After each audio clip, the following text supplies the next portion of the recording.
Good morning, everyone.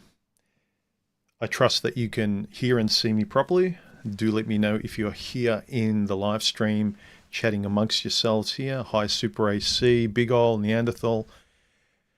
If you're here live, let me know if you can't see me or hear me, but everything looks like it's set up properly. Okay.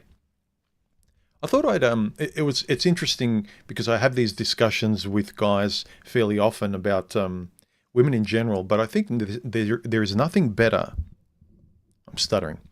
There is nothing better than relaying real lived experience of what you did wrong and when you were proud of yourself when you started doing things right.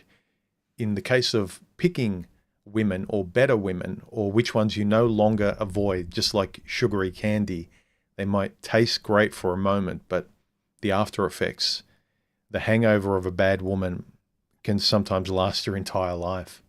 Unfortunately, some real life stuff like, whoops, I'm pregnant. And yeah, that's not like eating a bag of chips, feeling sick for half the day and then getting back to normal.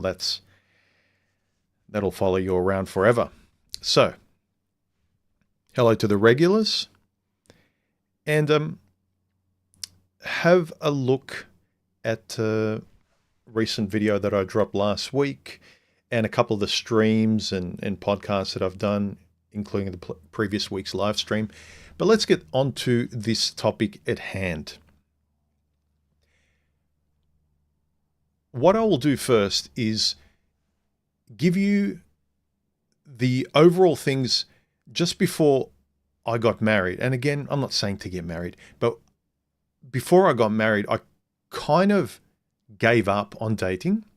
And I said, the only way I'm going to date again or even give this any kind of serious consideration, because it aggravated me. Dating just kind of aggravated me and I didn't enjoy it anymore. And you are supposed to enjoy it. And I was becoming jaded, and I still enjoyed the company of friends and family who were female. And, you know, I didn't want to get triggered by conversations about relationships and things like that. And I realized I was, including the groups I was hanging out with, fighting against an enemy I no longer wanted to fight against. And I remember just before I had the last amounts of fuel left in my tank to date, I was really trying, honestly was trying to date very intentionally. And I was in my 40s, I would say. I had a lot of fun in my 30s, and a lot of people say, yeah, good for you. It is. But not when you know you want to give it up and you would rather find somebody great.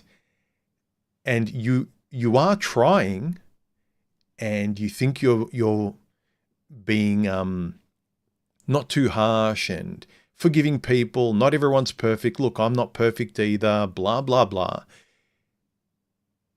But you're doing the same things over and over again. And one thing, the way I was intentionally dating when I got to my late 30s and especially my 40s, I would say the way I dated in my 40s, I'm very proud of. I did screw up here and there, but generally when I look at the whole breadth of it, I had my eyes open and I wasn't drunk on women's beauty. I was standing up for myself. I wasn't smiling and ignoring things and saying, yes, dear. I was standing up for myself. And while some of the relationships didn't work out, overall, I was much prouder of myself in my 40s before I started to give up on dating. And these are the things that I want to relay, the things that I really looked for and the things that I avoided. Because I think a lot of people online, they find it easy to learn by what to avoid first. I find it much harder to find a conversation with a guy who knows what he wants to do, knows how he wants to go forward. Most people know exactly what they don't want to do anymore, what they want to stop doing. And that's what I want to offer to you.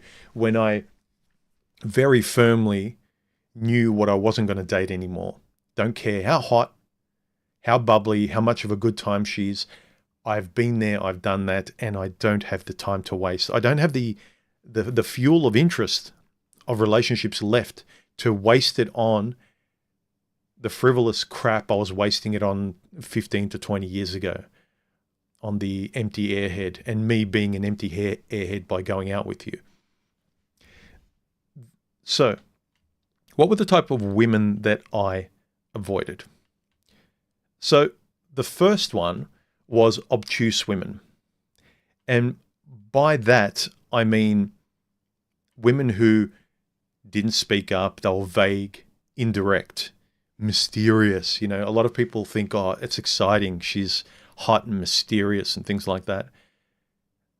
But when you are tired of the ambiguity, then all of this stuff, the game playing, the this means that, the left means right, the up means down, the yes means no, it makes you not enjoy dating at all.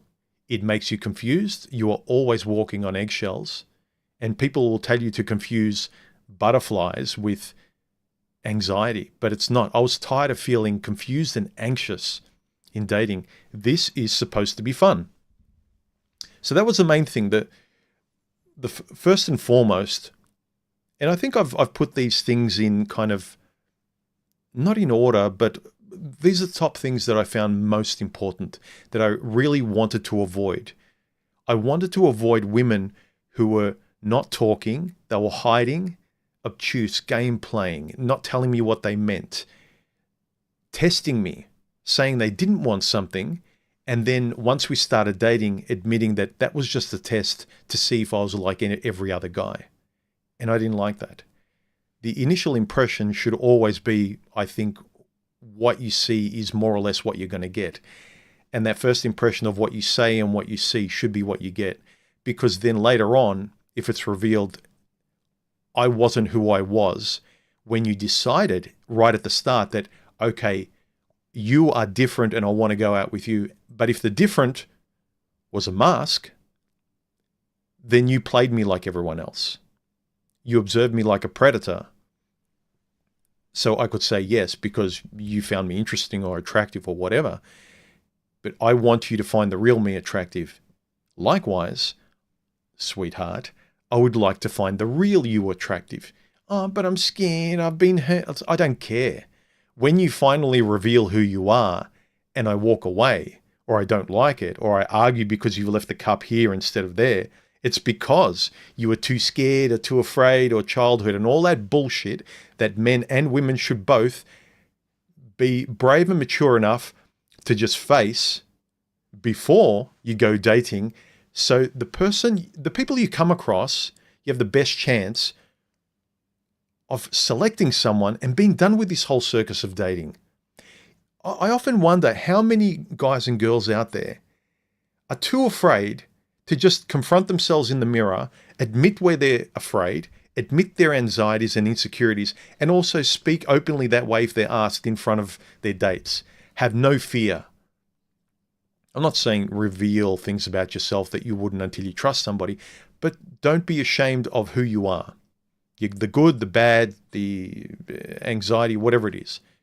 I wouldn't lie to a girl no matter how much of a 10 out of 10 look she is. But I know this would just be short term, so I'm going to lie to her just to have a bit of fun with her. And we both discard each other and treat each other as stereotypes, and all women and men are the same. So anyway, obtuse people. And this would probably apply to women as well, but anyone, this is a character trait. This I want to emphasize. The kinds of women I stopped dating, these traits here are non-physical. These traits are non-physical, and they are the foundational important traits by which you can, if the person's compatible with you, these traits can set a foundation by which you can have a long-term relationship. This is non-physical. All you guys that just want to go have fun out there, my channel's not for you. But this is non-physical. To be able to get along and enjoy spending time with somebody. Looks are such a tepid, shallow thing, and I'm not being an old man about this. Most of you who are frustrated with men and women, You won't let go of the candy you fucking love, and you complain about it, and then you intellectualize it later. Oh, all women and all men. And it's like, no, you loved eating the sugary donuts and you tried to, oh, well, you got to have balance and, you can't just eat healthy. It's like, yeah, intellectualize it to death. You keep picking the unhealthy stuff. Realize you're having fun. Realize you're having the junk food. Fine. But don't try and justify why McDonald's doesn't offer you healthy food. I know they offer you healthy options, but you know what I mean. Why the fast food outlet, it's their fault. It's not. It's your fault. Don't walk in there. It's bright. It's shiny. It's fun. I know. But realize, like when you watch Netflix, right? You know when you're watching comedy and you know when you're watching a documentary or some drama. Know the difference and stop just liking what you like and then complaining it's not the genre that is good for you. Pick the thing that's good for you.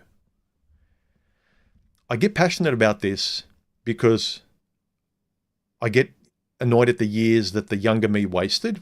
I did try later, but I'm especially annoyed at some of the guys online who still justify this at my age, intellectually so, and there's a lot of smarter people than me, but there are a lot of academically high IQ minded people that just very, very intelligently gaslight themselves into staying in the comfort zone, which will not bear any more fruit than they did last winter.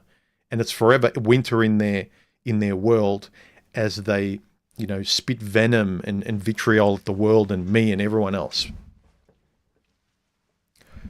Yeah, look, Malay here said it, that he dated women just for sex as well.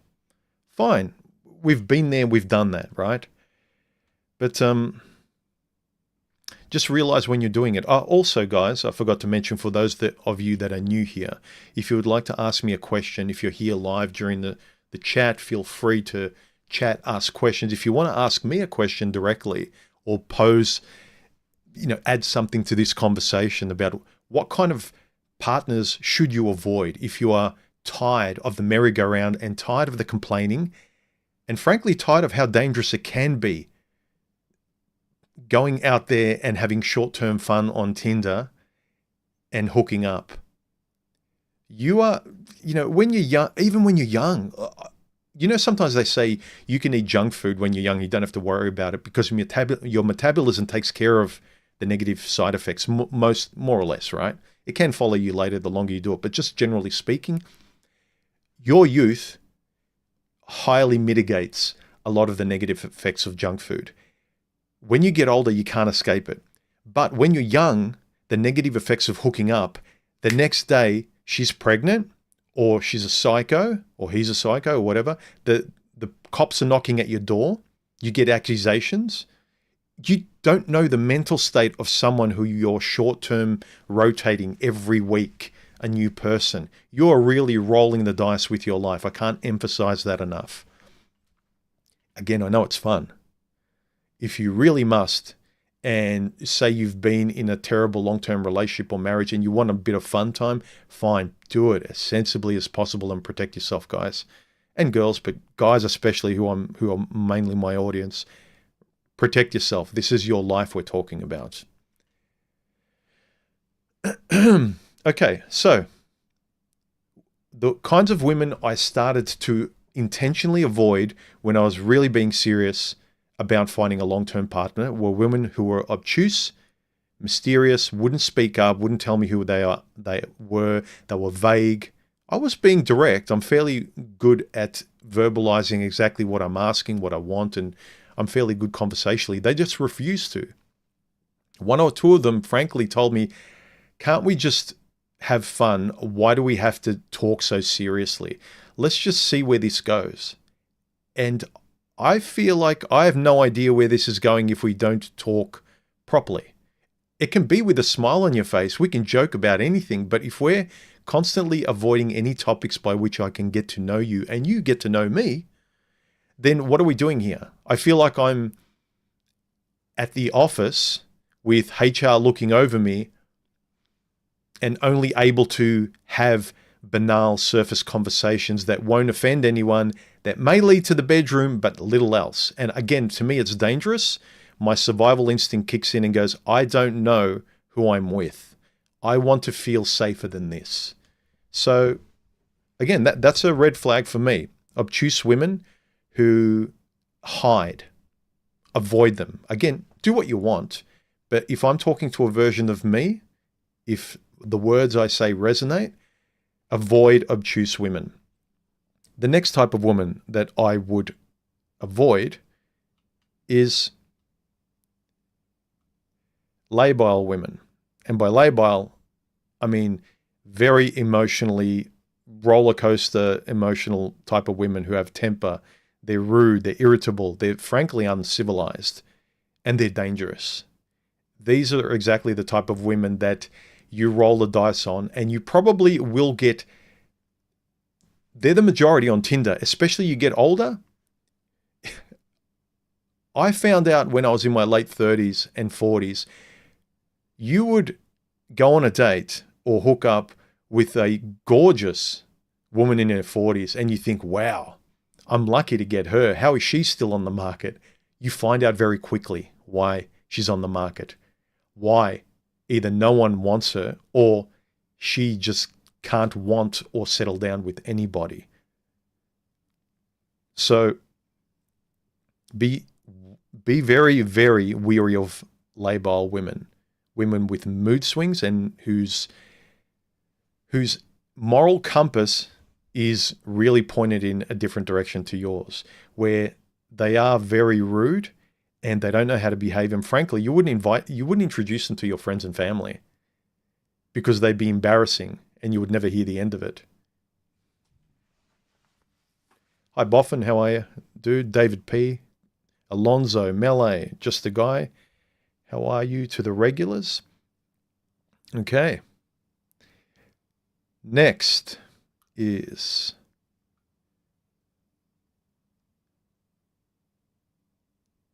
unfair women. Slightly different to the emotions, but when you actually see their values to be what they are and you still ignore them, you think, well, yeah, okay, she's a bit touchy, maybe she's defensive, maybe this, maybe that, excuse. The bottom line is, if you don't like it and you say nothing, you are tolerating it temporarily because it's going to end whether you want it to, or the relationship wants it to, or they want it to. But someone who's got a good head on their shoulders, you or them, cannot tolerate this. And I would say most of the people that watch my content, you can have some fun with someone like this, but again, realize that it's very, very dangerous fun. You can skydive, base jump for once or twice. The more you do it, the chances of something going wrong with that pool of crazies is very likely, and it almost becomes inevitable. It really does. If you would like to ask me a question, guys, please put 3 yellow smiley faces if you are here during the chat, and I will answer your questions. If you want to be involved in this chat, please do it like a Boffin here,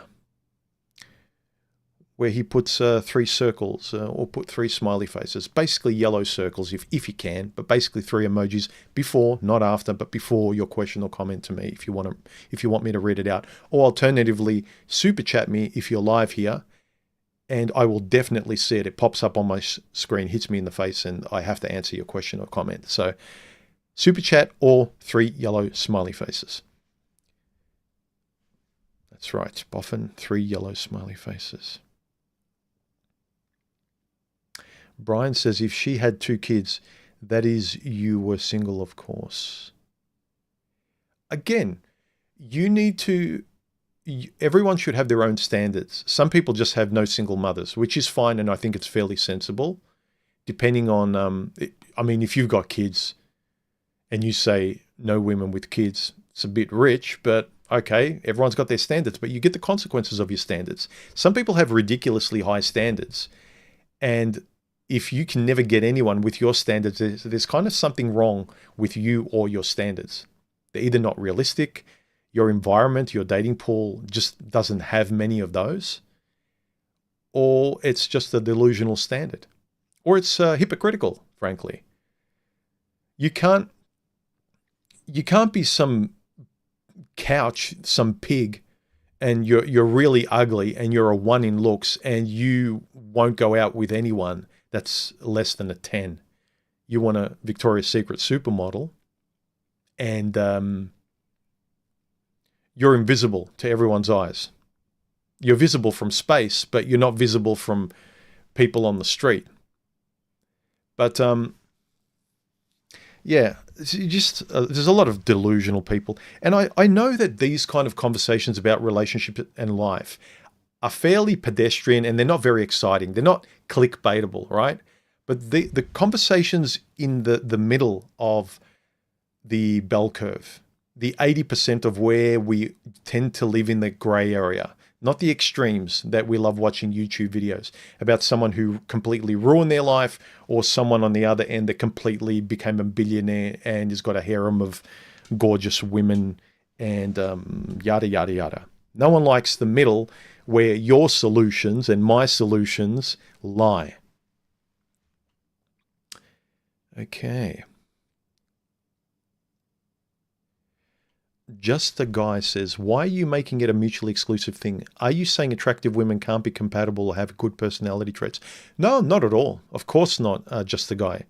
I'm saying the chances of a, facially especially, a beautiful model-looking woman, and let's face it, if facially you're beautiful, your body is going to be similar, right? You can't have a fat face and a slim fit body.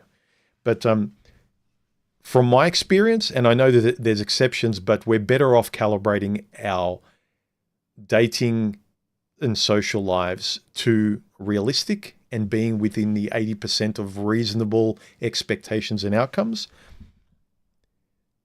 I would be, how can I put this? This is what I was like. I was skeptical of a beautiful woman who was both intelligent, level-headed, and reasonable, and basically not a narcissist, because they don't need to be. I can understand from a gorgeous woman's point of view growing up that it gets irritating every Tom, Dick, and Harry approaching you, and you can't even get a loaf of bread or you can't even go out. You get irritated at men when you're that gorgeous. Then you start being cruel just to have breathing room in your life. I get that. Most women out there think they're 10s. You're not. You're probably a 5.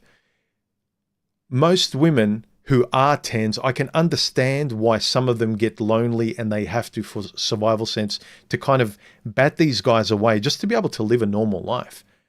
But I think most of us who are 5s or a bit above or below, we occupy the middle of the bell curve somewhere.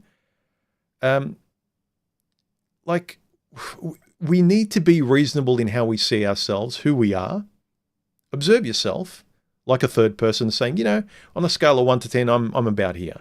And reasonably what I can expect is plus or minus here.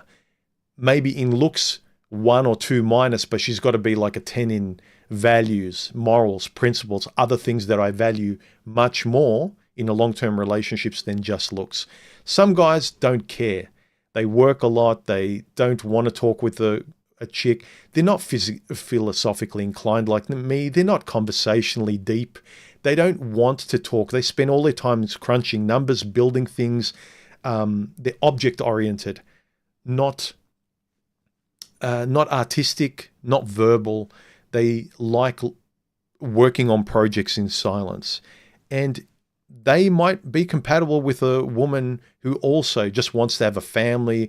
She's polite, but you need to find what works with you. This is what I'm saying. Too many people, when they tell me online, I really want to find someone. This is important to me, dating and so on and so forth. And you look at how they speak and all of their the videos and the suggestions they get on their channel, what they binge watch every day, it tells me you are not interested. You are entertaining yourself with me and you want someone to hand you the perfect person, like you're like you're royalty that just deserves the best handed to you because of your birth, your bloodline. No, no. Anything you want in life requires effort and maintenance. Even the good things I've got in my life, if I'm lucky enough and sensible enough to know that I need to work for them, at least a little bit, put on my sneakers and go for a walk if I want to maintain my health, not eat 7 donuts, have 1 or 2, and then counterbalance that with a little bit of health or common sense or, deferral of gratification in some other area or whatever it might be. But where was I going with this? Anyway, again, just the guy, I'm not saying they're mutually exclusive things. Of course, there's a sliding scale on all things, but I'm saying just in general, when you calibrate yourself, generalize yourself, but be reasonable. So if a beautiful woman, if you're lucky enough to come across a gorgeous woman, a 10 out of 10 model that is also compatible with you and also intelligent and also sees the world the same as you, you can be surprised and count yourself, lucky. But I'm just saying, be reasonable. You see, again, you come across some morbidly obese, like fat person, right? I can assume he doesn't like going to the gym, okay? There are all these people, well, you never know. Maybe, who cares? A lot of our assumptions, and there are our assumptions to make, but make sure your assumptions are reasonable. And if they're generalizations, that you don't blame other people for the generalizations that you hold, just to reasonably assess the situation, right? Don't be too black and white. Be flexible, but don't make excuses for your biases. Just because you like this type of girl in a short skirt, and that stimulates you to a 10, but very quickly trying to grab that in real life to have a relationship with or be with, very quickly it's a mirage and your whole world comes crumbling down. You hate yourself, you hate your world. Don't do that. But that's also experience.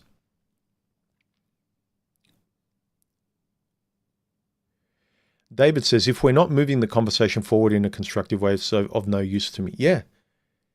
Do it with a smile. Do it with a smile. You will have such a great time. And again, maybe not. Maybe you just want to have a shallow partner, and you want them there like your favorite jacket that you pull out when you want to bang, and then you put it back in the closet when you don't. Get a doll, or get a woman that resembles a doll, where you both have your own lives. You can do that. A lot of this is theoretical. There are not many cases where people have these very distant, I'm completely independent from you, we live separate from each other. These are all very theoretical, and they'll trot out 1 or 2 guys that do it for a very short amount of time. There are 1 or 2 that come online and they'll say, yeah, I've been doing this all my life. No, you haven't. Most people have been doing it for a very short amount of time, and it's fun having a friends with benefits for a short amount of time and living a lifestyle that resembles a holiday. But at some time, like I'm fond of saying, holidays are great, but at some point, very quickly, you want to come home. Holidays are not home. That's not where you want to live. They're exhausting. They drain you.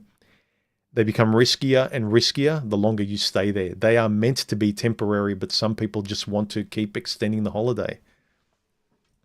And frankly, if you've got any brains, you're in a nightclub. At the end of the night, the lights come on. The DJ stops playing music.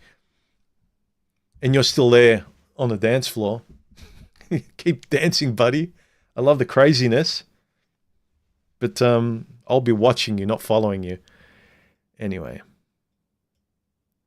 Any other comments here? Also, let me know what you think of the microphone. For those that are interested, the microphone I'm using is the Lewitt 550DM broadcast dynamic microphone. Highly recommend it. It's one of the highest quality microphones I have, but one of the most boring looking microphones I have. But quality-wise, this is a really, really nice microphone. Actually, let me turn on Has it got? Yeah. Okay. It's working. Is it working? I don't know. Ah, okay. There we go. That should sound a lot better. I had all of my processing off on the microphone. It doesn't matter. It's still a pretty good microphone. This is the thing. This microphone is pretty good that even if you turn off the processing, it's very, very good.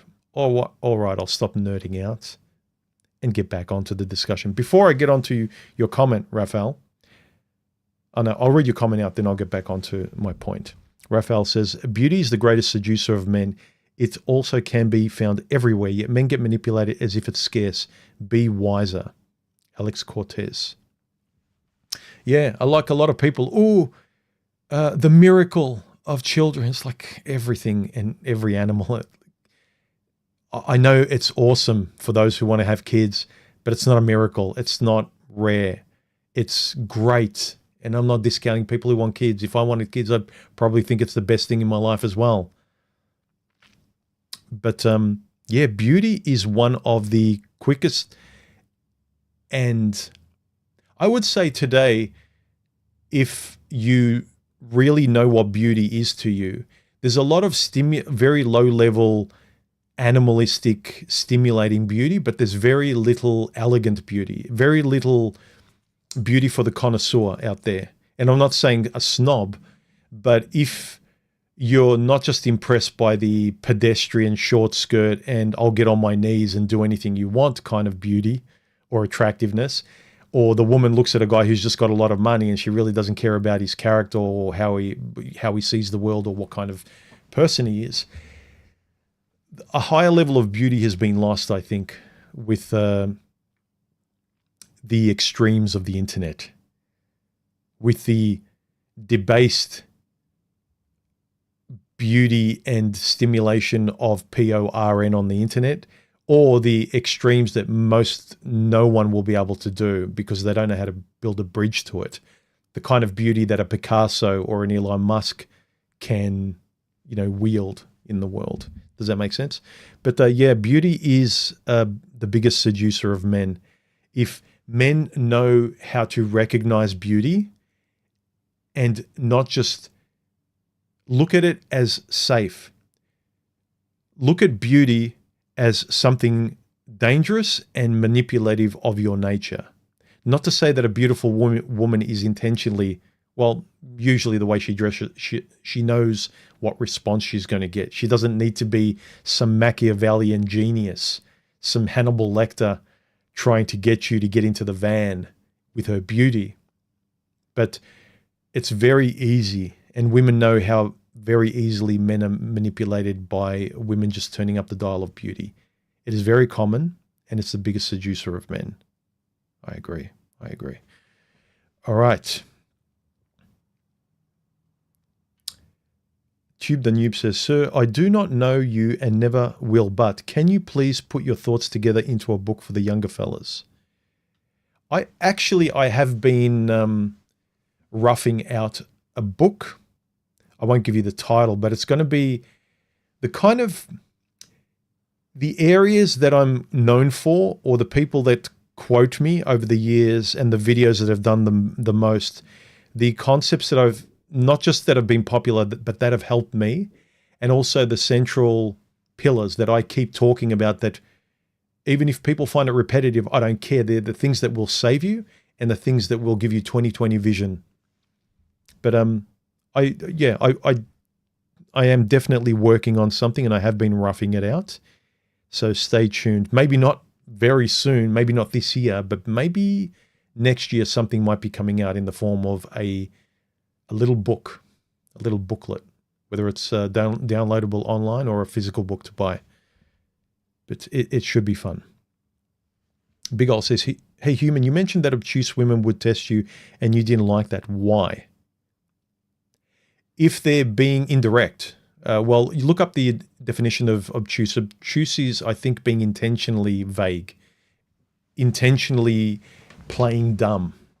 And I don't like that. I like a direct question that's asking me something because you're being honest and want an honest answer. I'm all for not testing people and just through conversation being observant and then noticing things like red flags. That's fine. But don't make, I wouldn't appreciate a woman making me jump through hoops just to test me, because I would feel manipulated. And she was in a underhanded, sleazy way trying to work me out, rather than having the intelligence and the backbone to ask me directly and to be able to judge whether or not I'm telling the truth. If someone can't really judge their own senses and doesn't trust anyone, that to me says there's a person with a lot of work to do on themselves, because they can't trust themselves. They've been so demoralized by men or women. I like someone who's come out of the fire and trusts their ears, their eyes, knows what they want. So if I need to be tested, an example is my ex of, not the last one, the one before. She told me something that she would never, ever do with a guy when we first met. And it was something that all guys just really, really love in the bedroom. You can let your minds run wild, right? But it was something I really, really like, and most guys do. And she was like, that's the one thing I don't do. And then after the third date, and it was apparent we both wanted to be with each other, and we were really excited. We liked each other, and we had the exclusive talk. She was like, yeah, that's something I tell all guys just to test them. And that really soured me. And I told her, and she didn't realize why. And I said, like, the fact, this first impression of you manipulating and lying to me isn't good. Objectively, I understand why you did it, but I don't like it, and I'm not going to pretend that I do. What if I told you something that was a real, I said, no, I don't want to do this, and you're like, oh, finally, I love it when a guy doesn't want to do this, or he stands for this. And then 3 dates later, when we get together, I say, that was just a test, because I'm actually the opposite, and I wanted to know if you genuinely thought the opposite to that, or if you were fine. And they're like, oh, well, yeah, I do, but now, like, I don't know whatever comes out of your mouth, can I actually believe it? Do I have to keep asking everything I'm impressed by? Do I have to stop and say, well, do you actually mean that, or is it a test? Do I have to do that all the time until I get used to you? First impressions are very important. Don't play games. Be observant, I would say to guys and girls out there. Be observant and don't ignore red flags. And if you notice something, you clarify and say, you said this, or you mentioned this, or you did this. What exactly do you mean? Are you always like this, or is this a sore spot? Do you actually like that or don't like that? Like, let me know, because I've noticed this. But if you are to interrogate directly. Let them know. Say, this is important to me. I want to know if you want this or that. Let me know. And that gains respect, gains trust, and it shows consistency. The break of consistency when someone tests you, it's not nice. It's really not nice. I don't like it when it's been done to me, and I haven't done that to someone. If I tell them what I like and what I don't like, and then later on, oh, babe, it was a test. I have to be reasonable enough. I'm not dumb enough. I'm not that dumb that I don't realize, well, yeah, I did lie. I told them that I really liked up when I meant down, but it was a lie, but I wanted to test them just to see if they were genuine. Well, I can't trust my own judgments then. That's what that means. I have to manipulate and lie like the dumbest, gaslighting, nervous idiot because I'm insecure. If you're secure, you don't test. You are direct. And because this is what happens when people test, then after they test, they can lie to themselves and not tell anyone else. And they go, oh, well, I never saw those red flags. Like, you did, but you pretended to ignore them because you were testing behind the scenes. You were the only one that knew you were testing.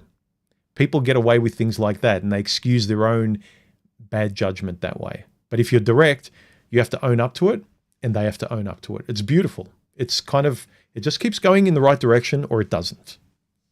But you stop all this kind of circular rubbish happening. But no, I don't like obtuse women at all that test me. Intellectually, having fun with this big ol' is fine. But no, I don't like being manipulated, challenged, debated, and all this stuff, only to be revealed later, oh, it was just a joke. I don't like people that make fun of me or pretend that it's serious, and then later on they go, I'm kidding. I feel foolish. It's the same reason I don't like being tested like that. Exactly the same response. Kung Fu Joe, academics make you stupid, not smart, because it teaches you to walk the line, not think outside the box, traps you in blue pillory. Okay. No amount of physical beauty equals a single ounce of class or real personality value. Ah, that's a bit extreme. No amount of physical beauty at all. Come on. Again, let's not. A very old man, I still remember when I started to be very interested and I was reading a lot and I first started to notice feminism, right? And before the whole YouTube stuff and RP stuff and MGTOW stuff, I was really, this was before social media. I was just reading books. And I remember talking, I went to a pub, it was a dinner or a pub somewhere, and there was this wonderful old guy. And this old guy, I remember we were getting onto the subject of women and dating and things, and it was really refreshing, one of the rare, refreshing and edifying conversations I had with an older mentor style guy. And I was talking about women and the frustrations that I was reading, and online stuff on message boards was starting to pop up, but nothing like social media. And I was saying, oh, all women in this and all women that, and you can never, he goes, let me stop you there. He goes, you lose every argument when you say never and all. He goes, you need to be smarter than that. And he said, you're far too clued in for the age you are to hand a win over to someone who's less intelligent than you.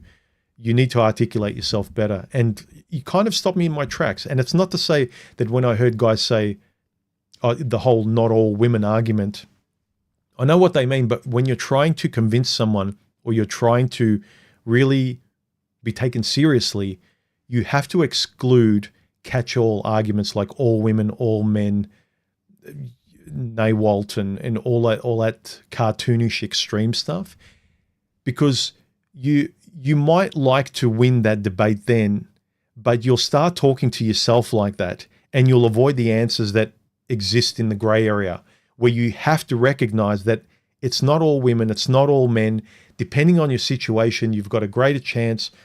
You start to see where probability and acting and believing in certain ways and speaking up in certain ways can really favor you statistically. But this whole all and every, try and get them out of your vocabulary unless you're quite intentionally sure that what you're saying is virtually all, or even just say almost all women or virtually every. You give yourself a bit of an out by saying virtually or almost. So just pay attention. You weaken your argument. Kung Fu Joe says, I think people need to date the wrong people.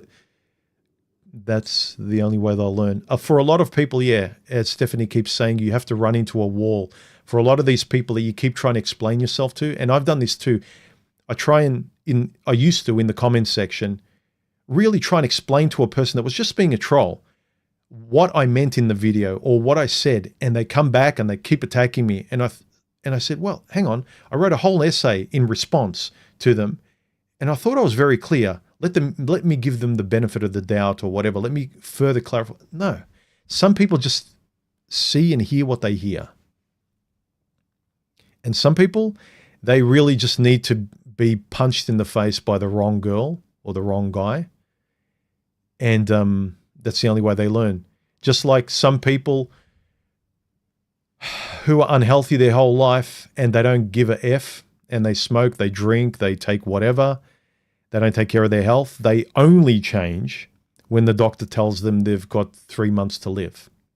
That's the only, most people, I think it was TFM who said that most people don't change until they feel pain, something to that effect. And I really believe that most people don't. If there's no reason to leave your comfort zone, why would you want to intentionally feel worse? Why would I want to get off this chair, stop talking to you, instead of go on a run where I'm struggling and panting and sweating and wasting time that I could be just spending here having fun with you and watching anything online and just getting dopamine hits and feeling my neurochemical stimulators are just firing. Why would I want to go on this monotonous, grueling run? Why? Because I realize how I'll feel later on that I'll never be able to feel unless I go through a little bit of discomfort. The deferral of gratification, that's another topic in and of itself. But that's another thing to pay attention to, a positive, not just what to avoid with women, but pay attention to a woman who's able to defer gratification or think a step ahead. A woman who's able to play chess above the beginner level, where they intentionally do things that are uncomfortable, but they can articulate and tell you why, or where they were doing things a certain way that they were embarrassed, or they learnt a lesson and now they put in effort in some parts of their life that they're proud of, and they can tell you why. They can tell you the before and after. They can tell you why they do the right thing. They can explain their ethics and morals to you, why they like what they like, why they don't like certain people, why they've learned not to date certain men anymore. That stuff's beautiful to listen to, and it really shows me a character and the ethics by which this chick lives, because people can't fake.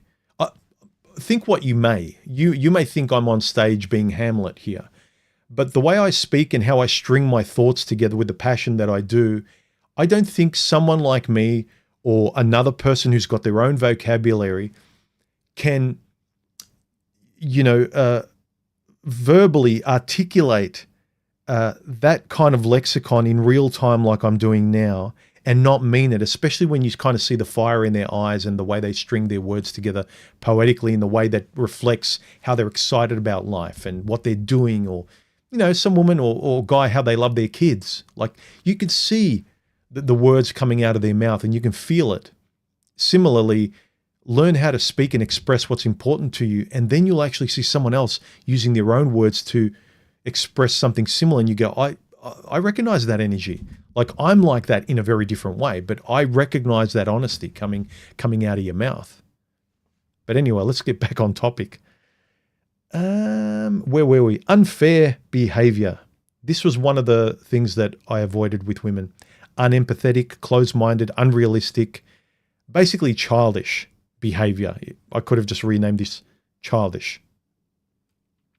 And finally, the last one is how you feel when you date certain women. I wanted to highlight not just them, but you. When you walk on eggshells, especially when you're starting to be serious with dating, this is the stuff you'll notice about yourself well before you'll learn the lessons of other people. You're walking on eggshells. You find her off and odd, but you don't know why. You find her incompatible. You don't know why. You're not comfortable, and you are ignoring your instincts. All the things that you talk about with your buddies online in the manosphere, you notice bits of them pricking up and poking their heads out like meerkats out of the ground. And you just say, oh, it's cute. Like, no, it's not. It's not. It's not a meerkat poking its head out of the ground. It's a buffalo poking it's a hippo poking its head out of the water right next to you. But anyway. So, yeah, those things. Women who are obtuse, labile, unfair, and also, especially, how you feel when you start to date intentionally and you don't want to just have fun. You are judging not just with your eyes. This is picking someone not only with your eyes. You're putting your eyes and thus your hormones in a tertiary position, in second place, in third place. You've decided, no, I want to really have a fun conversation with this hot chick. The fun conversation is at the front. She happens to be hot. You find her attractive. You may want to go to bed with her, but you front with, I want to have fun talking to this beautiful person, awesome person. I know a lot of you guys are probably thinking this sounds a bit gay, but it's the things, the values you have are not that way. They should be taken seriously. Get to the fun after you've taken care of safety. You will have fun with her in the bedroom, but make sure she's safe to do that with her. So, don't know what that means. Let's follow. Try and articulate your sentences into one paragraph instead of writing a line, then another line, then because I'll answer different people and your points aren't connected. Prince Revolver, how are you, man? He says, Human, at what point do you think women get sick of their own BS? That's a funny answer. The first thing I'd say is when we get sick of our own BS as well, and then we'll just ignore women with their BS. I smiled when I started to really just laugh and look at these women that I would have jumped on yesterday and today I avoid like the plague because I made a decision to do it. And it's kind of funny, like, oh, look what I just did. I avoided that. I didn't get in a Ferrari that had the door open because I thought for a second, you know? So again, more important, when we start looking at our own BS, the BS of others is less important because we're not stimulated by them much. Their fishing lure doesn't work on us. The bait doesn't work on us as much. Some guy can hand me a skateboard and the 8-year-old me would have grabbed it right away. But the 53-year-old, I keep forgetting how old I am. 53-year-old me is like, yeah, it's all right. I'm good. So without being glib, I'm not trying to not answer your question, Prince Revolver, but at what point, who cares? And I think most of us should care what idiots outside of us when they're going to change. Look, if they're family members, you might need to tolerate them because you want to catch up at barbecues and you want to have a relationship with your family. But if you don't have to, let your past go. And that includes your past attractions and stimuli that really just kept making you run into a brick wall. Let these bimbos and himbos deal with their own rubbish. When they're sick of their own bullshit, then you may start being able to talk to them finally and maybe date them finally. Just like when you were sick of dealing with your own bullshit, then you had a better time dating too. And I'm sure other people breathe the fresh air, sigh of fresh air going, oh, you're such a great person. And you think, yeah, I'm glad you didn't meet me 3 years ago. I wasn't anything like this. Or this part of me was buried under so much, I don't know what. So anyway. Tube the Noob says, I apologize. I really didn't hope that came off as confrontational. It wasn't, but you kind of split up your comments over multiple comments that get interrupted by other people's comments. So Tube the Noob, as long as you're civil and respectful and you frame it respectfully, I'm interested in answering any questions, even personal questions that I decide might be edifying to some of you guys and you might get something out of. I'm not going to tell you my PIN number for my credit card, but I may tell you how I use my credit card, if you know what I mean. So in a similar sense, if you ask me about my personal opinion in my personal life, how I go about things and how I think about things, what my ethical stance is on certain things, I'm pretty sure I'll answer most things, but I reserve the right if it gets too personal not to say anything. But there's not too much other than being intrusive. If you're a person that I talk to day to day, if you're part of my personal world, then there's not much that I don't share with the people that I trust. Case in point, a lot of people, and again, I'm not going to belabor this point, but I don't really care. But just to clarify for people that were surprised when I let people know I was married, it's because I don't know the millions of strangers out there on the internet. I just don't know. So I share as much as I would with a stranger on the street that I'm kind of sketchy about. I can't see your face. Everyone in my life, both online people and friends, like ask Karu and Boffin, even people I don't personally know in my life, but that I consider friends or I'm friendly with online, not to mention the people in my life, everyone knew every step of the way that I had met Stephanie and what the progress was up until when I got engaged and I got married. So everyone knew who was in my life. It's that I kept my private life private from the worst kind of people on the internet. Unfortunately, the guys, a good chunk of guys that I don't really know that well, you're part of people that can read my comments, and there's too many awful people online that just treat you terribly. And frankly, those are the people that have bad relationships. So anyway, you didn't come off as confrontational, Tube the Noob. I just didn't understand all of your broken sentences. There's some idiots outside beeping their horns. And I bet you I know who they are. And they are the people, Boffin and Karu will know, they're the kind of people that I bitch about when I'm in the car in traffic, because they're my neighbors. They are the people that feed off their emotions every minute they get. They are just very, very uncivilized people. And it's not me being a snob, man. Call me an elitist if you want, but very uncivilized people. I've only got so much sympathy for them. When you start tearing up my neighborhood and shitting all over the carpet, I don't care. I'm not going to excuse very much because I have to deal with the smell. All right. Let's, I think I went through all of the points I wanted to talk about. Yes, I think I did. Let's see. Yeah, so all of these here, all of these, I would offer, if I was talking to a younger version of myself or someone who thinks or was inspired by some of the things I say on my channel, my advice is to avoid obtuse women, emotionally labile women, unfair women whose values and virtues are terrible, you don't agree with, but you smile because she's hot.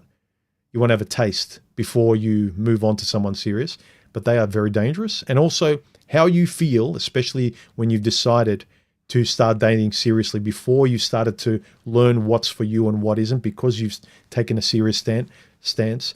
Pay attention to how you feel. Pay attention to you feeling like you're walking on eggshells. Let me kind of just highlight it. If you're walking on eggshells, she's off, odd, you don't get her. The sense of humor is off. And it's not butterflies. It's awkwardness, nervousness, anxiety around her. You're not comfortable. Don't ignore those instincts. So, give me your thoughts, everyone, please. I'm amazed sometimes on these streams. I know a lot of you just enjoy me speaking, and I enjoy speaking. And I have no shortage, you know, the opening to my verbal dam is a lot bigger than most people. I know. I love language. I can speak at the drop of a hat. But please, if you have any thoughts on this, like what kinds of women have you learnt to stop dating? Have you decided to take things seriously? Give me a bullet point of 1, 2, or 3. I'd be interested to know below this video, or if you're here during this stream, let me know with 3 emojis like this before your comment, and I'll read it out if you're here during the stream. I'd be interested to know. Because I know what I did, and I'm out of the dating pool. I have been for a couple of years now. But when I did start to take it seriously, I thought it was interesting to relay to you guys what really helped me when I made a decision not to lie to myself and to take things seriously and to really stand up for the values I keep getting online and with the guys, putting a flag and saying, yeah, this is important. Don't we agree? And we all say, yeah, this is important. Why can't women be like this? Why can't I find women like this? Why can't I date like this? Why do I keep submitting to this? Why can't I say no to women that act or look like this? Why am I addicted to this and I really wish I wasn't? Why do I keep feeling ashamed that I keep picking the same things that I cannot say no? That my father or someone that I respect would look at me afterwards with the choices I make with women and go, oh God, Bobby, again.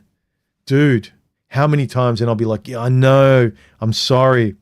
I crashed the car again, Dad. Like how many times do you need to be embarrassed in the same way? Do any of you have experiences with that? What things have you learnt before we wrap the stream up?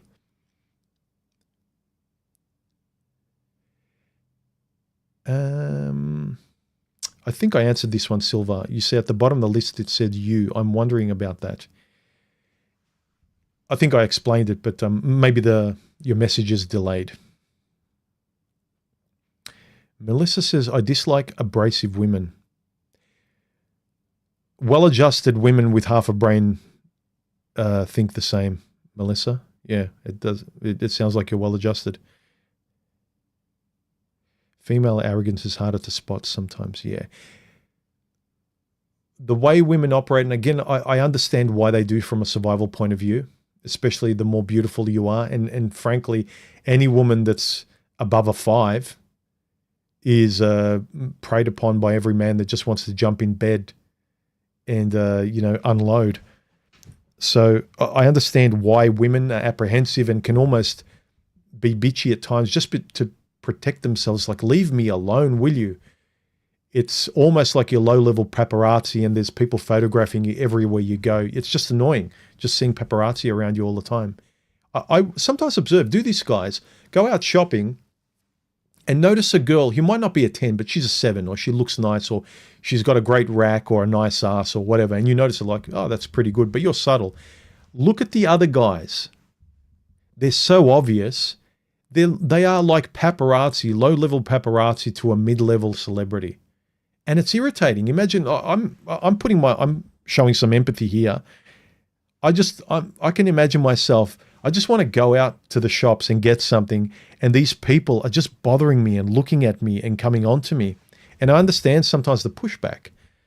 But just like men, like someone who's rich knows that I would rather still be rich, but I need to reasonably understand women's reaction to me, and they smile at me and they want to talk to me, but I have to be aware of why. And I only engage with those that I can assess as being worthy. You have to be an elitist, but you don't have to be rude. Be an elitist with your standards, values, and principles, but don't be rude. I make jokes. Some people who are very brittle and easily triggered, you're not my kind of person.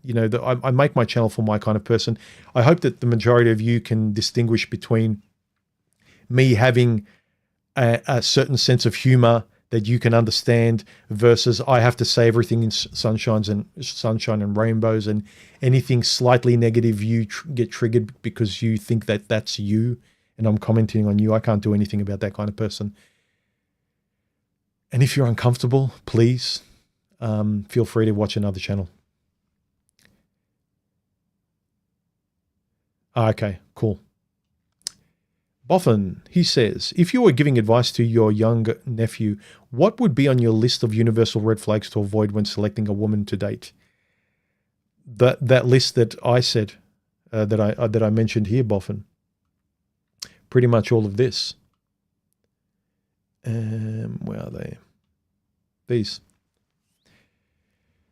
Vague, emotional roller coaster, terrible morals and values, hypocritical. They want left, but you got to give right. Or they want, they're just not fair, and they're just such hard work. And you notice you can't be yourself around them like you are with your friends and family. You have to play a game. You have to act a certain role.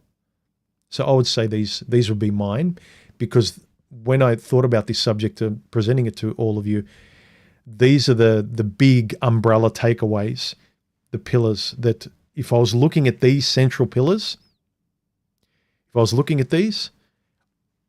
could be pretty self-assured that I've got my hands on the steering wheel to a large degree. Obviously, you're not going to be perfect, but this takes care of a lot of unconscious biological ways of running into a wall if you don't pay attention to this stuff here. Prince Revolver asks, how do you feel in regards to these women can only be ignored for so long? When it finally hit me, I had to get out before something extreme happened. Yeah, you have to stop dating in certain ways. I got off Tinder. I stopped doing things that just gave me a thrill and stimulated me. But if you want meaning with a woman, if you want to have a good time, if you want to have a friend, if you want to enjoy company and a conversation, you can't keep going to the well of just looks.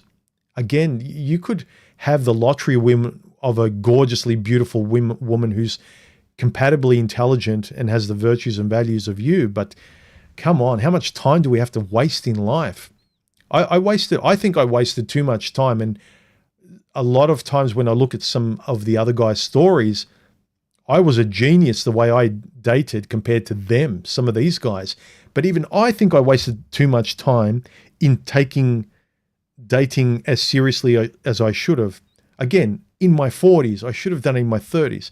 But then again, I left home at about 29, 30. So I left home late. I really enjoyed my single life living in my own space for the next 10 years. But then again, you know, there's good and bad. I had the benefit of being in my 30s. I wasn't as hormonally driven as I was in my 20s. If I moved out in my 20s, good luck. I probably would have had a kid or two somewhere. But the restraint of my very traditionally European parents and household, it's like, well, you know, I have to have a line somewhere, because if I make a mistake and this comes knocking at my door while I'm living at home, I will never live down the shame for the rest of my life, because I love my family and I want to have a relationship with them. W. Musil says, it'll take me a while to recover from an obtuse woman 8 years ago, 8 years long, and almost married her. Any basic advice on recovery? I feel like I never noticed any of the flags until after the fact. I would say friends, pastimes, have good conversations. If you enjoy this kind of stuff, I think this is a healthy conversation. People engage in conversations like this. It's great to vent at the bitch you were with for 5 seconds, right? It's great to release, right? Just like when you burst out of Shawshank, you walk out of those gates, it's great to kind of scream and, you know, put your arms out and look up at the sky and feel that moment. But after that, it's like, okay, I did that. You know, I made the touchdown. Now, afterwards, it's kind of like, now we go our own way and we think our own way and we want to do something. So I would start doing things in life, not sitting there thinking. Because thinking, the mind tends to go to the past, and your brain starts eating itself up and blaming yourself, because a lot of people have a really bad negative voice. So get amongst people, hobbies, do stuff. If you're going to talk to people, have open conversations from every direction, not just confirming why you hate your ex or why you were betrayed and things like that, because you'll just get used to getting off on being a victim. And for 5 seconds, it's great. It's like you got paid out, you know, in a settlement. Great. I got the $1 million. Then after that, it's like, you're not getting any more. You can pretend, someone can pretend to keep handing you the $1 million as a empty gesture, but it doesn't actually feel good as the actual $1 million of the vent that you had right at the beginning, if that makes sense. All right.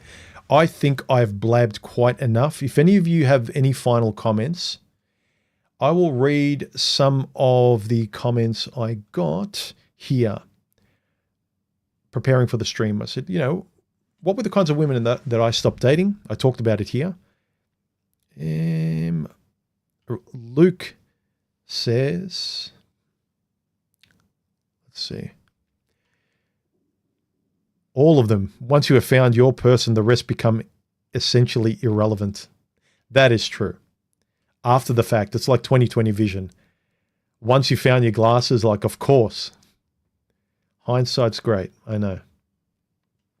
This was interesting. I asked a poll 2 days ago leading up to this, because I wasn't sure if I wanted to talk about a topic very specific, because there's a lot of people that still keep gravitating towards working out women. And once you've worked out women generally enough, you really need to become an expert at your kind of woman, at you and what you're dating. Because becoming a general expert at the theory of women and the science and the stats, it doesn't go very deep. It's a very shallow, understanding women is very shallow and very wide. It's very, very wide and shallow. But understanding what you want and the woman you want is very deep, very narrow, but there's a lot of layers and it's very rich.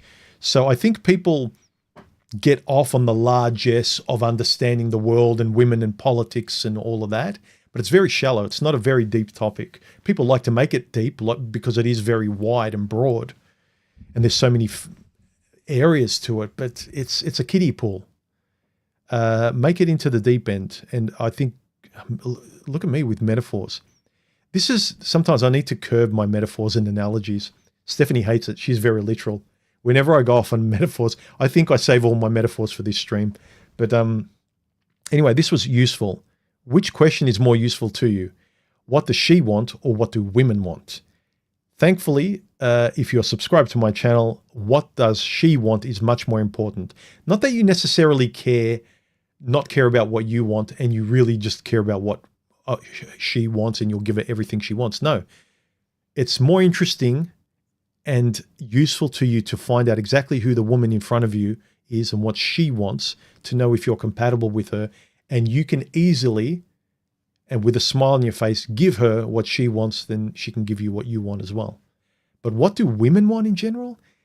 That's a universe that's as thin as rice paper, that it's so big, and you feel like, look at this landscape that never ends of talking about women and politics and the world and stuff. It's like, yeah, well, small picture is the answer, not big picture, small picture. So what are some of the comments people left? This will be interesting. Let me reduce this just a little bit. David P says, actually, before I get into this, how long have I been blabbing? I don't want to, just over an hour. Okay, let's wrap this up. All right. All right, David P says, what does she want is more useful because I'm either considering dating her or I'm already dating her. While I do generally care for and about women, I don't care what they want as a whole. I'm with you 100% there, David. I'm not dating them, I'm dating her. Exactly. Do women care what men want? I'll say the vast majority don't. That's right. Nor should most women care about what most men want. They should, like we should take a leaf out of their picture so we don't get hurt as much. Men love women in general at the drop of a hat. We're hardwired to. We need to really work to cauterize that, or cut that umbilical cord to our mother. We really need to not care about women so much. Care about your women, the women that have deserved your consideration and your trust and loyalty, just like you care about your friends and your family. Family a little bit differently because they're blood, but say the friends you choose, over time, they've earned your trust. But men need to care less. Men need to take a leaf out of women's book and objectively value people, not by default. Hot Ice says, number one takes it for me. Number one is, what does she want? He says, she, specific distinctness, poses no threat of stereotyping her. But it also runs the risk of a man ignoring very strong patterns and tendencies in women. I agree. But that's why you pay attention to her. You will see if she's the stereotype. If she becomes the stereotype, it means she's not for you. It means she's one of them. One of them might be compatible and specific for another guy, even if they're both very self-aware. There would be a guy out there with some of the women that I rejected in my 40s, especially, where I recognize, no, thank you. You're materialistic. You're a travel bug. You love brands. You don't want to spend time at home. You just have stuff that's really not for me, but you'd be perfect for this kind of guy. And if you're both aware of that, you will both match and you'll be very happy with each other. But I know, it doesn't matter if you both realize, one of you has to realize, I have to realize what's good for me and what's not. There are some girls I broke up with. I tried to do it as nicely as I could. I was only an arsehole when they were being rude. In self-defense, I was treating them how they deserve to be treated. But I always politely, the women that I broke up with, was when I realized, you're not for me, I'm sorry. I'm not even sorry, but you're not for me.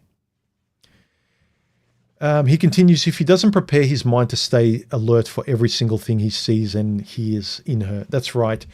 Be very attentive on the first couple of dates. It's be obsessed and very focused on her because you're there. You want to have fun. I want to enjoy myself.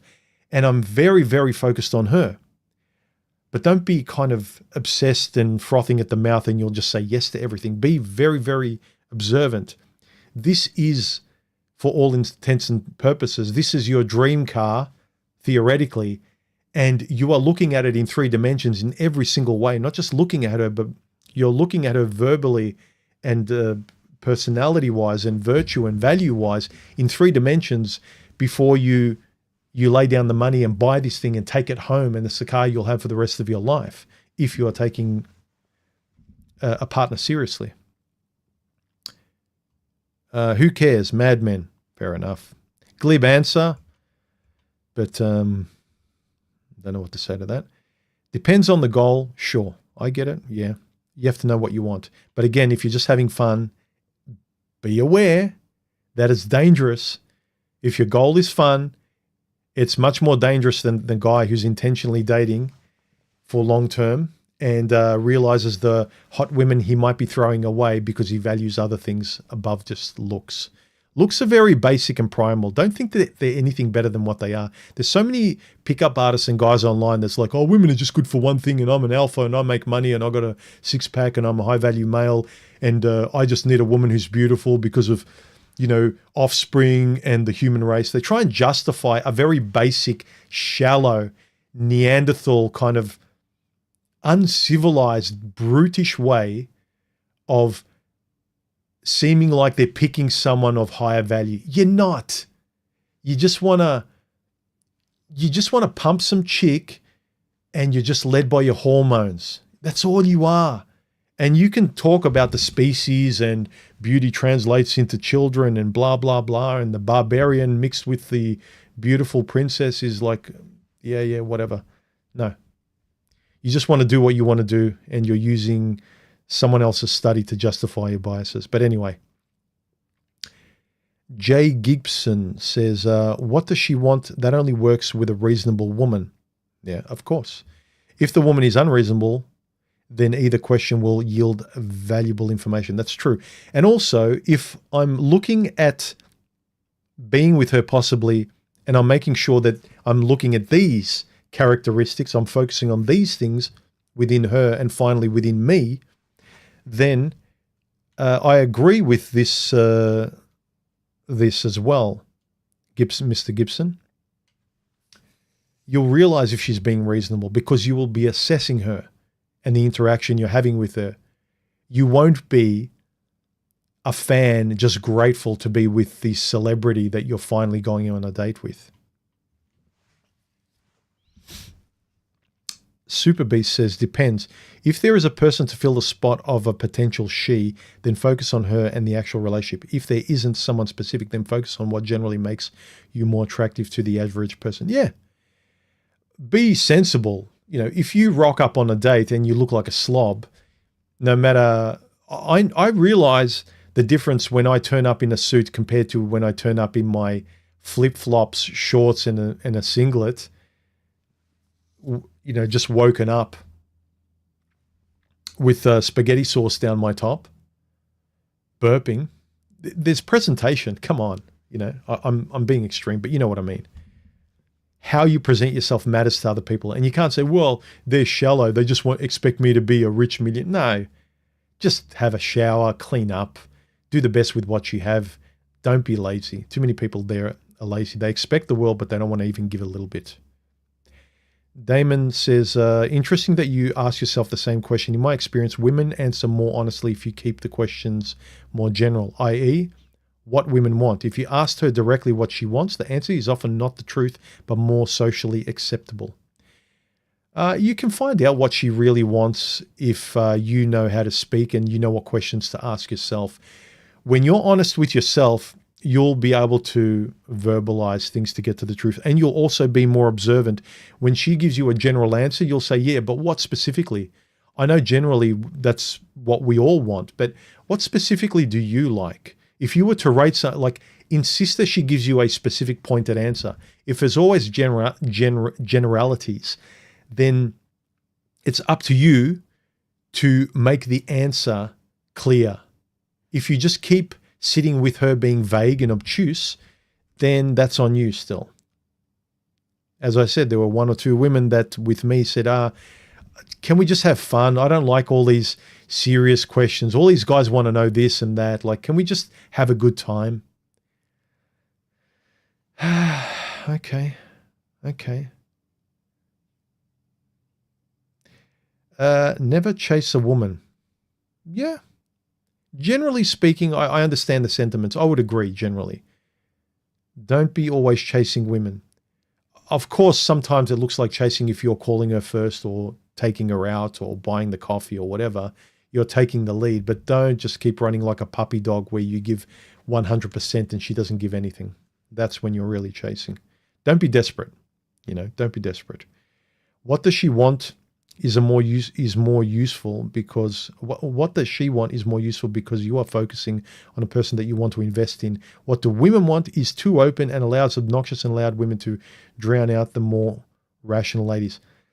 This is very important to realize what Andy the Dark One said. The guys online, they hyper-focus always, and they think they're more intelligent because they focus on the world of women. And then they'll go on dates and give women what they want. And then afterwards complain, oh, look at everything I gave women. It's like, you should make sure you give Nancy the price of a coffee. You should make sure you take Nancy on the date. But you focus on women, then you date women and you pay for women. And then later on you complain about what women are like. Make it more that you are, if you're going to complain, you're going to complain about Jane, Nancy, or Sue later on, not women. You can reference, they've got general traits of women, but when you specify your complaints, your values, and what you want, like with a sharp point, like what I want, who I want to date, and why she betrayed me, why she acted this way, then you know your vision is clear. Your vision is too blurred and wide when you are focusing on all women, and you'll throw your money away at all women, and then it's on you because you threw your money away. It's not all women's fault because all women aren't listening to you. The individual woman you're in front of, if you've got the courage to speak your mind and tell her who you are and insist that she tells you who she is, that's going to be good for you. Why is Melissa retracting all of her messages, or are people deleting them? Is Melissa being rude, or is she just retracting everything? All right. Let's wrap this up. None 92 or whatever says, not knowing and trusting yourself definitely prolongs your suffering. Yeah. Not knowing who you are and what you want will prolong your suffering more than any awful person will. The majority of women out there, they're not Hannibal Lecter. Forgive me to the intelligent ladies out there, but most women out there in the West, they're just not that intelligent. We're just that dumb. The degree to which bimbos out there, pull the wool over guys' eyes is the degree to which we're just stupid and hormonally driven. We can be as smart as we want knowing all the information, but if you don't put them into practice and don't really try really hard to insist that you're just not leading with your hormones and you put your hormones in second place and make sure that she's safe enough to go to bed with, if you don't do that, then the dumb bimbo is just smarter than you. It's just the truth. She is. You have to insist that you're going to be smarter than her looks. You have to. You just have to. Sorry. Complain about what a woman did after the fact till the cows come home, and every guy will pat you on the back and give you a beer and go, yeah, I know. Yeah, bad luck.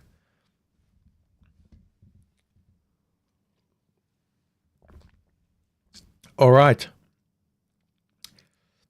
Just a guy. What do women want? Everything. Yeah, most Western women, they want everything. You have to make it more specific. And again, that's the trap. You go out there realizing and observing that just generally women want everything. It's like, I can't meet anyone. I'm just meeting everything. And everything is terrible. Insist that you're just going to meet versions or hopefully versions of what could be your one. Again, not unicorns. Be realistic. What does a friend look like? What does a decent person look like? She's fair. She can say sorry. That's a rare one. She can say, I'm ashamed that I did this, or they talk about their ex or their husband and they go, you know what, but it takes two to tango and I wasn't an angel as well and I should have done this. And if I had my time again, I wouldn't have done this. And it's good to see a person self-reflect. But when you hear a girl just saying, I'm too good for them and I did nothing wrong, I was an angel, I'm just this beautiful angel, I'm this beautiful diamond that's 42 and everyone's just too stupid to pick it up. Like they're walking past this beautiful diamond. No, sweetheart. Like everyone picks up the diamond and just puts it back down. That's what's happening. They're picking you up, you look beautiful, and they put you straight back down. That's what's happening. And I'm sure I was that way too, a lot of women too, again. But the degree to which you wake up is to your benefit. You'll date better. All right, I think I've talked about this enough. I hope you got something out of this. Leave your comments below. The stream is delayed by 60 seconds, so it doesn't buffer. So you get to see this stream smoothly before and after I put it up. So if there's any last comment, you got 20 or 30 seconds to throw it at me, because I'm going to end the stream in a minute or two. So please give me your comments, and I'll just wait a little while. I'll read this out. This question. I said, question, which is more important, who is she, or what are women? That's kind of piggybacking off this question, which is more useful, what she wants or what do women want? Now, the responses to this, number one, definitely, again, who is she? But along with this, you must know yourself first and have a solid sense of yourself and who you are, yes. Screen Eye says, the question, who is she, seems significantly more important to me because it involves truly engaging with the potential partner. Only in this way, it's possible to understand someone in their essence, find commonalities and clarify one's own ideas. This question also means a deeper engagement with oneself. Who am I? Thus, also becomes an important basis for getting to know someone who truly fits and is suitable for a long-term relationship. Exactly. Well, really well put. Who is she goes hand in hand with who am I. If you don't care about who am I, then it's very hard to care about who is she specifically. If you don't know who you are, if you think you're all men, as a man, then you'll be dating as a woman. And neither are a good position by which to date, I would say. Shadow Knight says, I don't think there is a good way to quantify this question in such a way to answer properly and give more value to one of them. It's like asking which macronutrient is better for a good diet, protein or fat. Bad analogy. Bad analogy. All women and a specific woman isn't one macronutrient to another. One macronutrient to another is Jane or Jennifer, not all women and Jennifer. But anyway, I know what you mean. Both are not only important but vital to ask. Sure, one can subjectively give more weight to one over the other, but that depends on each person, and so there can't necessarily be a right answer, and most definitely not be mutually exclusive. So, personally, I'd say the first question is more important. I agree. I think the foundation of what are women like, it's a general education of women so you're not blind. Okay, you've got foundations. Now you move up your relational Maslow's pyramid to kind of get specifically to what you want and who's compatible with you. I'd say the first question is more important because I believe we as people are capable of overriding our own nature, granted to varying degrees, in cases we consider would be to be more beneficial for whatever we believe is good. For example, in a relationship with a woman, I'd see it noteworthy if she would, let's say, remains loyal to me in spite of having the possibility of monkey branching to another richer or hotter guy, or another character would be if she was honest, especially to me. I don't say that's very plausible regarding many women and their inherent nature. Yes, but you're being intentionally specific in eliminating the dreck out there. So as soon as you say, look, she has to be honest or she must be kind. I don't care how good looking she is. I'm eliminating. You know how women ridiculously eliminate, he's got to be over 6 foot tall, six pack, $1 million. They ridiculously eliminate with their nonsensical standards a very specific guy. You have to more reasonably eliminate women to a more manageable, compatible dating pool. That's what you have to do. So this stuff is still pretty good, I'd say. You have to realize that she's honest to you. She, her nature in certain regard that you value is really good with you. So you have to look at the trade-offs, but also what you value in what she's giving you and what you give her, the dance you're having with your important values. Like, for instance, I really appreciate with Stephanie, she has a really big OCD foundation in her about lying and cheating. She can't stand it, which I know it's kind of ridiculous for me to assume she ever might. Some of you guys will say, well, statistically, okay, statistically 0.00 maybe on paper, mathematically. But given her nature, you need to also, when you go out with girls, look at what parts of their values you really admire. She really stands up for this and you're going, that's awesome. That is something a lot of guys, including me, really worry about. And I can effectively eliminate it in a relationship with her. Not just that she'll never do it, but I admire her stance on it. I admire her principles and she really stands up for it. Or she really dislikes something that I really dislike. Or she really wants to live a certain way that I also really want to live like. Not just like, wow, that's interesting, but what she loves, you love. What she hates, you hate. And in the middle ground, you can kind of work out she likes romantic movies, you like science fiction, whatever. But the important stuff, the highs and the lows, you are on the same page. That's what you need to start eliminating the dating pool intentionally, because there's too many hot people you can bang. There's just too many. Just the dating world is just all hook up at this point. Hardly any people date with intent for long term. John Doe says number 2. He appreciates, what does he appreciate? Does he appreciate one or the other? Yeah, he thinks what are women is more important. Okay. That's you. I won't give you a big heart because that's not me. Definitely number 2, because once you understand female nature and their modus operandi with respect to their looks level and environment, then you pretty much figured out all women. I heavily disagree. You reckon you figured out all women because you understand female nature. I'm not making fun of you. I used to be this guy, but you will not figure out every woman. You think that because you know every woman to a shallow level, generally, that when you go out on a date, it's a formality. Yeah, I know what you're like, baby. You're good looking. I like your looks. You don't even have to speak because I know everything about you. Shut your mouth. And then let's have babies. Let's date. Let's let's jump into bed. I've got nothing to worry about. I know all of you. Yep. I just like to think if a woman approached a date, if she came to a date and was like, you don't have to open your mouth, Bob. Like, I know everything that men want. I know what you're into. You don't have that. I don't want to know your personality. I know everything about you. Good luck to you. Ranguria Kunidz or whatever the hell. Did you just smash your hand on the keyboard?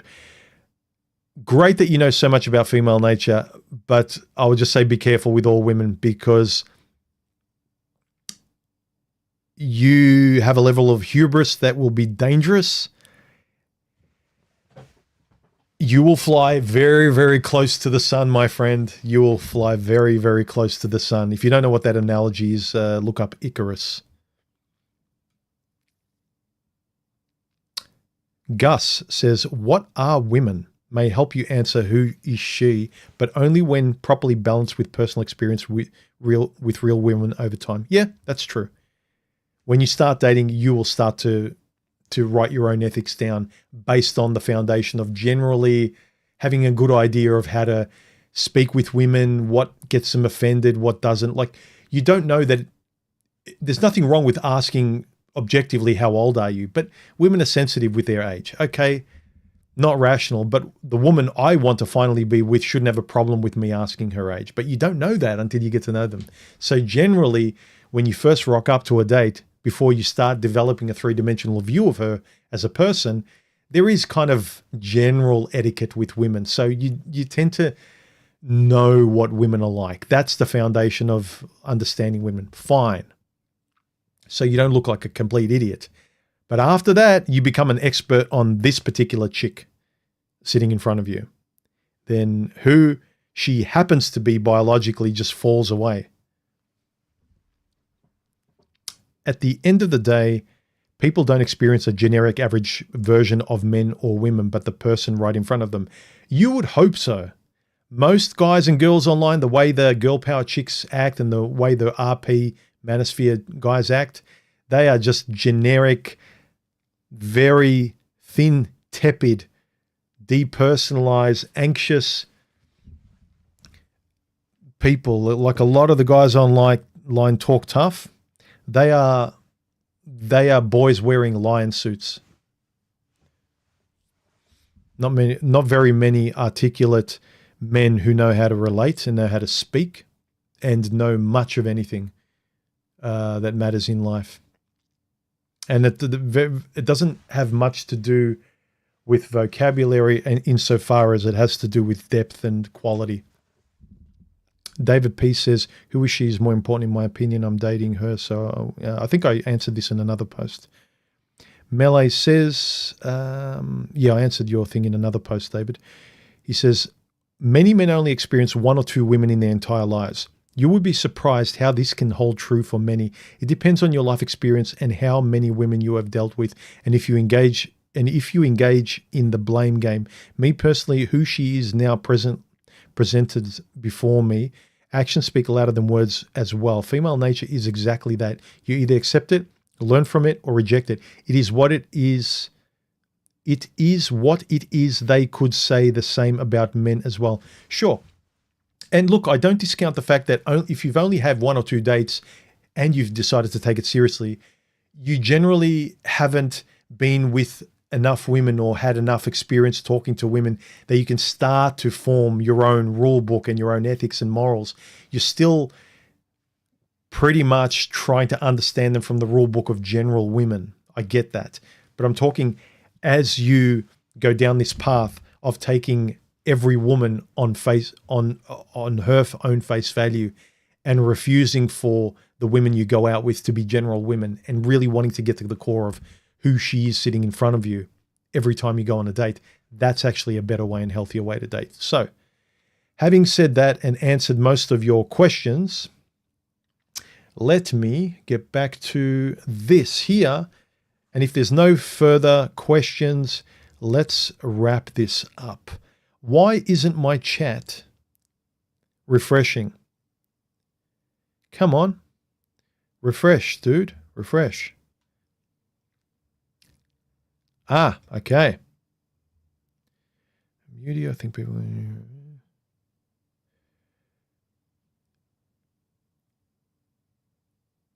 Tube the News says, I'm to be... that doesn't make sense. Okay. All right. I got a comment at the start of the stream. It's like, human, you're still dating that you're married? Of course not. That's the video, the stream is called The Kinds of Women I Stopped Dating. Back in the past tense, way before this present chapter of my life. I don't know quite. The snide people in the comments will probably say, I know which one they'll pick, but I don't quite know if I'm in the autumn or winter years of my life. I feel like I'm in the autumn years of my life. Not quite the winter, but I'm getting there. But the 21-year-old young people who think 21 is really old think I'm in the winter years probably, but who knows. All right. That was a fun stream. All right, guys, let's wrap it up. Just over an hour and a half. think this is a good place to stop it. If you have a microphone, jump on my Discord, links below and in my About section. Learn how to use Discord. I will jump on if I have time, no guarantees, but if I jump on, I'll jump on in the next 10 minutes. Leave your comments below, like, comment, subscribe, and yeah. Oh, someone left the questions. Just the guy says, what would you do if you found out she lied about her age after things got serious? She could say she feels a certain age. That's stupid. Marx is kind of validating. Yeah, that's stupid. You could sort of say, yeah, I've got $1 million in the bank as well. I feel like I'm rich. Come on. She wouldn't buy that either. Yeah, I'm really rich. I've got so much money. And then you've got like $500 in your bank account. Well, to me, that's a lot of money, and I feel rich in spirit. You know what it means. Come on.